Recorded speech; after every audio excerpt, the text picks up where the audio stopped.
possessed you to open a bookstore? Oh, my family just loves books. That's not the original story. I wanted to hear the other story. Just kidding. That's the short version. The long version is that my family and I do love books, but my husband is not a book lover, and he humored me with all of my books, even when they outran the bookshelves I had for them. And so we have all these boxes of books stacked in the corners, and you know how that is.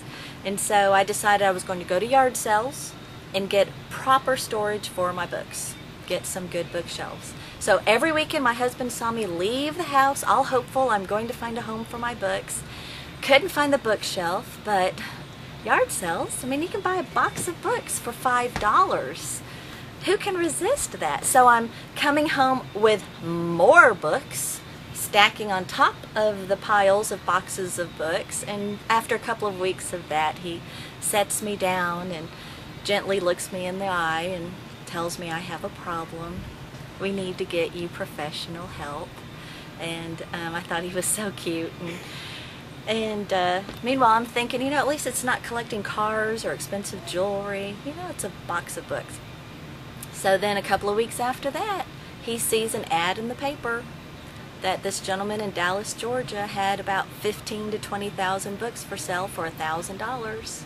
So I call my dad, because he's also a crazy book lover, and tell him about this find. So we ran up to Dallas, and the gentleman actually had 30,000 books. So of course we had to buy them. We didn't know what we were going to do with them. We brought them back to Peachtree Peddlers, and that was our start. An outside stall for, how long did we have it? I don't know, because it was difficult when the weather was bad. Yeah, books and rain don't mix well. So this is Zuby. Zuby, how did you get drafted into this enterprise? Being the mother. Yes. She had no choice. Did you nurture this addiction?